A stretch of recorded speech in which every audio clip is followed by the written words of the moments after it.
Welcome to Unit 1.4. In this unit, we're going to learn the basics of creating a worksheet.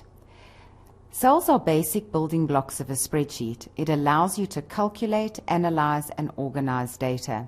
Cells can contain different types of context. It could be text, it could be formatting, it could be a formula, or even a function. Let's type something in cell A1. If you realize you've made a mistake, how would you edit the cell? This can be done in two different ways. Let's click back on cell A1.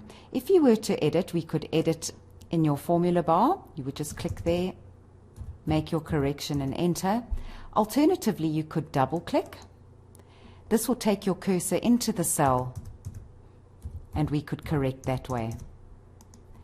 You need to be very careful about the way you capture numbers in Excel. For example, I'm going to type 4,000, but separate the thousands with a comma, and then just type 4,000 without the comma.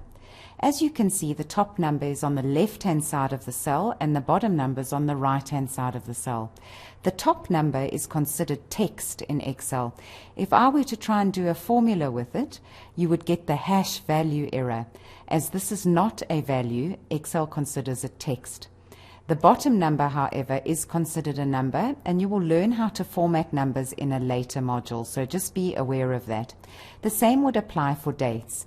Let's click in cell E1 and control semicolon. That's a shortcut to put in today's date. As you can see, this date is on the right-hand side of the cell, and you'll see that it's in month, day, year format. Let's type it the other way around. For example, for this particular one, I've typed it in year, day, month format, and as you can see, it sits on the left-hand side of the cell. This is not considered a date. Again, you would not be able to do formulas with this particular date, as Excel considers it text. So that's just something to be aware of when you are capturing your data. Let's look at the autofill handle. In H1, I'm going to type Monday. Now, if you were to be capturing days of the week, instead of typing it manually, I would give it an example. Go to the right-hand corner and place your mouse on it. It becomes a black plus and drag downwards. And as you can see, it fills the days of the week. Let's try months. Another way to do it would be to get your black plus in the corner, and you could double-click as a shortcut. What about dates? Let's use control semicolon again. And as you can see, it changes from the 4th to the 5th to the 6th to the 7th. Also, if you were to do numbers in a sequence, if I just were to type a 1 and I drag down, it will just repeat the same number. So in order to make it go 1, 2, 3, 4, I need to give it a sample. Let's type 1 and 2. Then you need to select both into the corner and double click, and as you can see, it fills by example. So here we have text and we have numbers. The other type of context would be a formula. So let's type in 10, 20 and 30, and let's add up these numbers using our auto sum button. Enter. As you can see, the answer appears on the spreadsheet, but if I look in the formula bar, it will show you what the formula is. This is a formula, and it's using Excel's built-in auto sum function. Also, you may notice that you've got a formulas tab.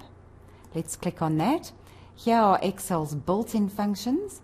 I could also go to date and time, for example, and choose the function now. And OK. And this is your date and time, which is dynamic. In other words, tomorrow the date will change. And this is a built-in function, as you can see up here in the formula bar. Formatting options are normally on your home ribbon. And over here I would shade it. Perhaps on this cell, change text color, change the size, and change the font style. So as you can see, cells can have built-in functions, formulas, text, and numbers. Let's highlight everything and push delete. Can you see that the formatting was not removed? What if I wanted to remove everything, the formatting and the formulas, and as well as the numbers? On your home ribbon, you have something called clear. You can choose to clear all. That will clear all the numbers, all the dates, and all the formatting. I could just clear the formatting only, that will leave the data, or clear the contents, which will leave the formatting. So in our case, I want to clear all. That will remove both formatting and the actual content as well.